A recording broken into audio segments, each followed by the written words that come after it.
आज शाम केंद्रीय मंत्रिपरिषद की अहम बैठक होगी। प्रधानमंत्री मोदी की अध्यक्षता में बैठक होनी है। कैबिनेट में बड़े फेरबदल की संभावना जताई जा रही है। दिल्ली के प्रगति मैदान कन्वेंशन सेंटर में बैठक का आयोजन किया गया है। बैठक ऐसे समय पर हो रही है जब 28 जून को ही प्रधानमंत्री मोदी ने केंद्रीय मंत्री अमित शाह और बीजेपी के अध्यक्ष जेपी नड्डा के साथ बैठक की थी। माना जा रहा है कि इसमें सरकार और बीजेपी संगठन में बदलाव को लेकर चर्चा हुई थी।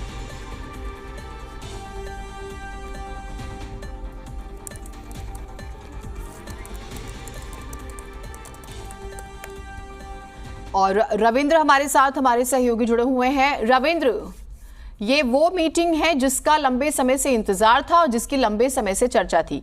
तो रविंद्र जी, क्या लग रहा है इस मीटिंग को लेकर? क्योंकि हम देख रहे हैं कि कैबिनेट विस्तार को लेकर कई तरह की खबरें हैं और स्पेशली उन स्टेट पे फोकस करने की जहां से लोकसभा की ज्यादा सीटें आती हैं। तो ये पूरा एक 24 को ध्यान में रख के हो सकता है। ग्राउंड पर जो न्यूज है वो जरूर साझा कीजिएगा। बिल्कुल, देखिए, जो काउंसिल ऑफ मिनिस्टर्स मंत्रिपरिषद की आज बैठक शाम को 4 बजे होने वाली है। प्रधानमंत्री उसकी अध्यक्षता करेंगे।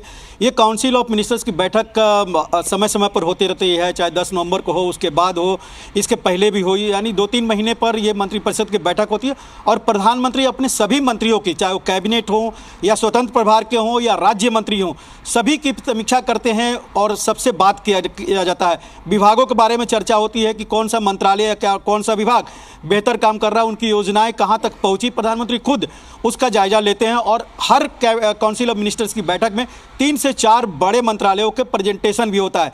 तो आज की बैठक में भी प्रेजेंटेशन होगा। यहां पर किसी तरह के पॉलिटिकल एजेंडे पर चर्चा नहीं होती है। हाँ, प्रधानमंत्री जब अपने संबोधन करते हैं काउंसिल ऑफ की बैठक के बाद, सबसे आखिर में जब मंत्रियों को संबोधित करते हैं, तो उसमें एक सरकार के कामकाज के अलावा पॉलिटिकल मैसेज भी दिया जाता है। और चूंकि पार्लियामेंट के मानसून सेशन है, 2024 का लोकसभा चुनाव है, 3 राज्यों में विधानसभा चुनाव होने वाला है, और सबसे बड़ी बात है जो एक कयास लग रहे हैं कि कैबिनेट में फेरबदल को, तो अगर कैबिनेट में फेरबदल जल्द हो रहा है तो ये आखिरी काउंसिल ऑफ मिनिस्टर्स की बैठक होगी। जो मौजूदा मंत्रिमंडल है प्रधानमंत्री का, अगर कैबिनेट की रिसफल होती है तो जाहिर सी बात है इसमें कई कैबिनेट मंत्रियों के पद जा सकते हैं, एमओएस को हटाया जा सकता है, स्वतंत्र प्रभार के मंत्रियों को हटाया जा सकता है। तो कह सकते हैं कि मानसून सेशन से पहले या जो कयास लग रहे हैं कैबिनेट फेरबदल के, अगर होता है तो उसके पहले की आखिरी बैठक होगी।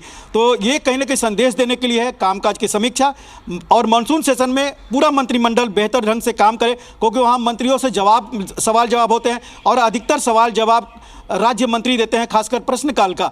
तो कहीं ना कहीं राज्य मंत्रियों को भी तैनात किया जाता है। इस तरह के मंत्रिपरिषद की बैठक में प्रधानमंत्री उनका भी जायजा लेते हैं और समीक्षा के बाद मंत्रालयों की समीक्षा में प्रधानमंत्री जरूर निर्देश देते हैं कि कौन सी योजना बेहतर ढंग से नहीं आई है और कौन सी बेहतर ढंग से काम कर रही है, किन किन विभागों की योजनाओं को और ज़मीन पर ले जाना है। और इसमें कहीं ना कहीं फटकार भी मंत्रियों को लगती है कि आप बेहतर ढंग से काम नहीं कर सकते। तो समीक्षा भी होगी और संभावित फेरबदल से पहले यह समीक्षा काफ़ी महत्वपूर्ण होगी उन मंत्रियों के लिए जिनका कह सकते हैं कि मंत्रिमंडल में बने रहने पर संशय बरकरार है। तो ये काफी अहम है। 24 से पहले 3 राज्यों विधानसभा चुनाव। ठीक है रविंद्र जी, आपने बहुत महत्वपूर्ण बातों की तरफ ध्यान दिया। अगर हम हाल फिलहाल के घटनाक्रम देख लें, हमारे सामने महाराष्ट्र है। कल हमने उत्तर प्रदेश लखनऊ में स्वर्गीय सोनेलाल जी की जयंती का जो कार्यक्रम था उसमें देखा गृह मंत्री का पहुंचना, और फिर वहां से जो एक ओबीसी वर्ग को, हालांकि वो एक कुर्मी वोट, पटेल वोट का जिक्र होता, और फिर वहां से जिस वर्ग को साधने की कोशिश हुई। हम मंत्रिमंडल विस्तार का जिक्र करें और कहा जा रहा है कि इस बार ओबीसी खास तौर से फोकस में रहेंगे, 24 जहन में रहेगा। आपने कहा परफॉर्मेंस भी चेक की जाएगी, और कुछ जगहों पर जो नाराज हैं एनडीए अपने अलायंस को वापस से ठीक करने की कोशिश कर रहा है और नए लोग भी परिवार में जुड़ रहे हैं। तो क्या हम इस बात को नजरअंदाज कर सकते हैं कि नहीं, 24 जहन में नहीं होगा? इस मीटिंग में परफॉर्मेंस या रिपोर्ट कार्ड से ज्यादा जरूरी नहीं होगा कि हमें अपने परिवार में और किसे लाना है, क्योंकि 24 में जाना है। देखिए, मंत्रिपरिषद में लगभग 75 से 79 जो मंत्री हैं, ये बड़ा मंत्रिपरिषद की बैठक होती है और इसमें कैबिनेट रिसफल और किसी पॉलिटिकल एजेंडे पर चर्चा शायद नहीं होती है। अभी तक के जो जानकारी है वो सब चर्चा होती है, जैसा कि आपने भी बताया कि 28 जून को गृह मंत्री मिले थे, जेपी नड्डा मिले थे, और प्रधानमंत्री नरेंद्र मोदी के बीच में लगभग 5 घंटे तक चर्चा चली थी। उसमें सब कुछ तय था और कह सकते हैं उस बैठक का ही नतीजा आपको कल महाराष्ट्र में देखने को मिली। जाहिर सी बात है, अगर महाराष्ट्र में जो शिवसेना है, दोनों एक नाथ शिंदे गुट है और उसके बाद अजीत पवार गुट आया है। अगर संभावित मंत्रिमंडल का विस्तार होता है, क्योंकि अभी 4 सीट खाली है, मोदी कैबिनेट का जो 15% का जो कैप है उसके अनुसार 4 वैकेंसी अभी भी है, तो कह सकते हैं कि अगर होता है विस्तार तो कम से कम एक नाथ शिंदे गुट को और अजीत पवार गुट को उसमें जगह मिलेगी। इसके अलावा जो प्रधानमंत्री ने एक बात और मैं बता दूं, अभी पिछले कैबिनेट की बैठक में प्रधानमंत्री ने साफ तौर पर मंत्रियों को कहा था कि वंचित, शोषित, मिडिल क्लास और ओबीसी इस पर ध्यान देना होगा, क्योंकि 24 का चुनाव इस पर होगा। तो जाहिर सी बात जो आप कह रही हैं वो एजेंडा भी है,